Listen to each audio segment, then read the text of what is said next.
رحمن یا رحمن ساعدنی یا رحمن اشرح صدری قرآن املأ قلبی قرآن واسق حیاتی قرآن۔ اللہ کے رسول صلی اللہ علیہ وسلم نے ہجرت کی، مکے کے مشرکین نے یہودیوں سے ساز باز کر کے مدینے میں بھی آپ کو چین سے رہنے نہیں دیا، مدینے پر چڑھائی کی، جنگ کی نوبت آئی، جنگ بدر کا مارکا پیش آیا، اللہ نے فرشتوں کی مدد بھیجی اور مسلمانوں کو فتح عطا فرمائی۔ تاریخ کا عجیب و غریب واقعہ ہے کہ ایک طرف 1000 افراد پر مشتمل لشکر جن کے پاس تمام جنگی ساز و سامان تھے، ہتھیاروں سے لیس تھے، اور ایک طرف 313 جن میں صرف 70 کے پاس تلواریں تھی، باقی لوگ نہتے اور خالی ہاتھ تھے، کسی قسم کا کوئی ہتھیار نہیں تھا۔ جنگ ہوتی ہے، مقابلہ ہوتا ہے، یہ 313 نہتے ہاتھ ہتھیار سے محروم لوگ جیت جاتے ہیں اور 1000 افراد پر مشتمل لشکر ہار جاتا ہے۔ تاریخ کا عجیب و غریب واقعہ ہے۔ اللہ نے مسلمانوں کو فتح عطا فرمائی۔ حدیث پاک میں آتا ہے کہ جب جنگ ختم ہو گئی نبی کریم صلی اللہ علیہ وسلم نے فرمایا تھا من قتل قتیلا فلہ سلبہ، کہ جو آدمی میدان جنگ میں کسی کو جہنم واصل کرے گا، قتل کر دے گا، تو اس کے جتنے ہتھیار ہیں اور اس کے پاس جتنا سامان ہوگا وہ سب مارنے والے مسلمان مجاہد کی ملکیت ہوگا۔ اور اسی طرح نبی کریم صلی اللہ علیہ وسلم نے جو لوگ گرفتار ہوئے تھے، جنگ ہوئی تھی، 70 مشرکین مارے گئے تھے اور سب بڑے بڑے سردار تھے اور 70 گرفتار ہوئے تھے۔ حضور پاک صلی اللہ علیہ وسلم کے چچا حضرت عباس بھی گرفتار لوگوں میں تھے، آپ کے داماد ابو العاص بھی گرفتار شدہ لوگوں میں تھے، حضرت عمر کے ماموں گرفتار لوگوں میں تھے، حضرت ابو بکر صدیق رضی اللہ تعالی عنہ کے بیٹے گرفتار ہونے والے لوگوں میں تھے، حضرت عثمان غنی رضی اللہ تعالی عنہ کے چچا گرفتار ہونے والے لوگوں میں تھے۔ عجیب و غریب صورتحال تھی۔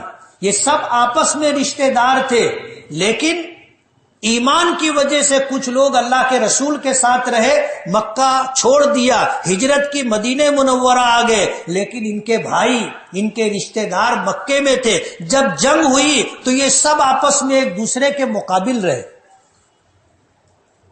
70 مشرکین مارے گئے اور 70 گرفتار ہوئے۔ اللہ کے رسول صلی اللہ علیہ وسلم ایک ایک قیدی کو بلاتے اور پوچھتے کہ اس کو کس شخص نے گرفتار کیا، تو گرفتار کرنے والا کہتا تھا کہ اللہ کے رسول اس کو میں نے گرفتار کیا۔ حضرت عباس کا نمبر آیا، پوچھا کہ عباس کو کس نے گرفتار کیا ہے؟ ایک دبلے پتلے صحابی کھڑے ہوئے اور کہنے لگے اللہ کے رسول ان کو میں نے گرفتار کیا۔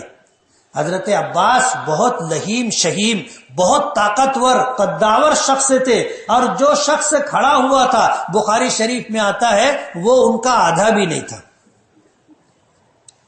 دبلا پتلا نحیف اور کمزور صحابی کھڑے ہوئے، کہنے لگے اللہ کے رسول میں نے گرفتار کیا۔ تو حضرت عباس نے دیکھا اور دیکھنے کے بعد کہا کہ محمد اس شخص نے مجھ کو گرفتار نہیں کیا صلی اللہ علیہ وسلم، مجھے جس شخص نے گرفتار کیا تھا وہ سفید گھوڑے پر سوار تھا، سفید لباس پہنے ہوئے تھا اور اس کا سر منڈا ہوا تھا، سر پر بال نہیں تھے۔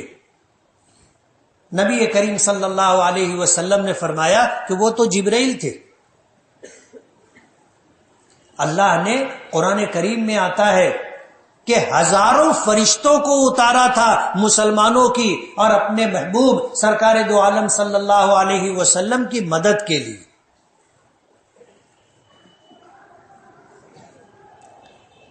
جنگ ختم ہو گئی، یہ جو 70 قیدی گرفتار ہوئے تھے، سرکار دو عالم صلی اللہ علیہ وسلم نے صحابہ کرام سے مشورہ کیا کہ ان کے بارے میں کیا فیصلہ کرنا چاہیے۔ حضرت ابو بکر صدیق رضی اللہ تعالی عنہ کہنے لگے کہ اللہ کے رسول ان سے فدیہ لے کر کے ان کو آزاد کر دینا چاہیے. ان میں جو لکھنا پڑھنا جانتا ہو وہ مسلمانوں کے 10 بچوں کو لکھنا پڑھنا سکھا دے تو اس کو آزاد کر دیا جائے. اس طرح کے حالات رہے. حضرت ابوبکر صدیق نے یہ مشورہ دیا. حضرت عمر فاروق رضی اللہ تعالی عنہ سے پوچھا کہ عمر تمہاری کیا رائے؟ تو حضرت عمر کہنے لگے اللہ کے رسول فلاں شخص سے جو گرفتار ہوا ہے وہ میرا ماموں ہے، اسے میرے حوالے کیا جائے. فلاں ابو بکر کا بیٹا ہے، فلاں عثمان کا چچا ہے، ان کو ہمارے حوالے کیا جائے. تو حضور نے پوچھا کہ تم ان کو اپنے تابع میں لے کر کیا کرو گے؟ حضرت عمر فاروق رضی اللہ تعالی عنہ نے کہا تھا کہ اللہ کے رسول ہم اپنے ہاتھوں سے ان کا سر اتاریں گے، ان کی گردن اپنے ہاتھوں سے مار دیں گے، اور قیامت تک آنے والے انسانوں کو یہ بتا دیں گے کہ جو محمد کا نہیں وہ ہمارا بھی نہیں صلی اللہ علیہ وسلم. میں اپنے ماموں کو اپنے ہاتھوں سے قتل کروں گا. اللہ کے رسول صلی اللہ علیہ وسلم نے فرمایا تھا کہ عمر تم جلالی ہو، تمہاری رائے بھی جلالی ہے. اور پھر حضور نے فرمایا کہ مجھے ابو بکر کی رائے سے اتفاق ہے. جب یہ فیصلہ ہو گیا اس کے بعد نبی کریم صلی اللہ علیہ وسلم کی آنکھوں میں آنسو آ گئے، آپ رونے لگے. صحابہ کرام نے پوچھا کہ اللہ کے رسول کیا بات ہے؟ فرمایا کہ میں مشورہ کرنے کے بعد ایک فیصلہ کیا ہوں، اگر یہ فیصلہ میں بغیر مشورے کے کر لیا ہوتا تو میں مدینے کے آسمان پر اللہ کا عذاب دیکھ رہا ہوں، اللہ کا عذاب نازل ہوتا ہم لوگوں پر، لیکن مشورے کی برکت سے اللہ نے عذاب سے بچا لیا.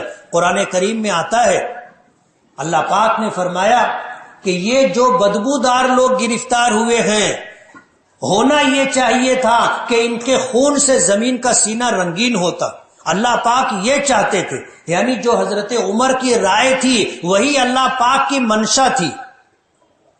لیکن نبی کریم صلی اللہ علیہ وسلم نے مشورے سے فیصلہ کیا تھا تو مدینے پر آنے والا عذاب رک گیا.